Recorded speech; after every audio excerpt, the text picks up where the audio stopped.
Institucioni i prefektit në zbatim të detyrave që i kërkon ligji dhe konkretisht kodi zgjedhor i Republikës Shqipërisë ka si detyrë që brenda 60 ditëve nga dita e zgjedhjeve të përcjellë Komisioni Shtetëror të Zgjedhjeve informacionet mbi përcaktimin e ambienteve ku do akomodohen zonat administratës zgjedhore, qendrat e numërimit dhe qendrat e votimit. Në këtë aspekt, institucioni i prefektit ka kryer detyrat e veta dhe ka marrë informacionet pranë të 3 bashkive të qarkut Kukës. Aktualisht janë përcaktuar ambientet e vend votimeve, e vend numërimeve për secilën nga bashkitë dhe e zonave të administrimit zgjedhor për të 3 bashkitë e rrethit. Kazazët janë pajisur me pajisjet e nevojshme apo ende është në punë e sipër pajisja e tyre me pajisja me infrastrukturën e nevojshme për zhvillimin e numërimit dhe votimit i takon një periudhë pak më të vonshme që do jetë në ditët në vijim. Aktualisht janë kriju databazet me vendodhjet e kryesisht vend votimeve që i kanë dhe numrin më të madh dhe pastaj vend numërimet për secilën nga bashkitë. Që do të infrastruktura do të plotësohet me afrimin e ditës zgjedhjeve. Dhe besoj do jetë gati në ditën e zgjedhjeve. Sa do të jetë numri këtyre vend numërimit i qendrave të votimit? Qendrat e votimit janë të ndara përkatësisht sipas 3 bashkive, Kuksi ka 73 qendra votimi, Bashkia Has ka 28 qendra votimi dhe Bashkia Tropoj ka 38 qendra votimi.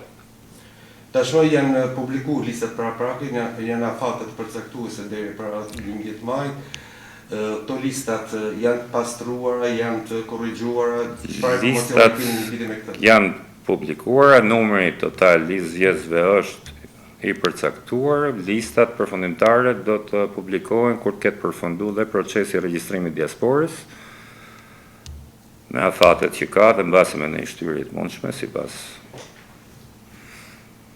mundësive që janë, me që ka një vullnet për të shtyr për ata që e kanë filluar si procedurë dhe janë refuzuar, dhe në përfundim të këtij procesi do të pastrohen listat e votuesve lokal duke larguar nga këto lista votuesit e diasporës. Dhe besoj është bërë dhe aktualisht javë pas javë është bërë një filtrim i informacionit sipas regjistrimeve të curisë regjistrimeve të diasporës. Aktualisht mos gaboj janë diku ke 3700 votues të diasporës janë regjistruar për qarkun Kukës. Në përfundimin e procesit do dalin edhe listat përfundimtare të zgjedhjeve.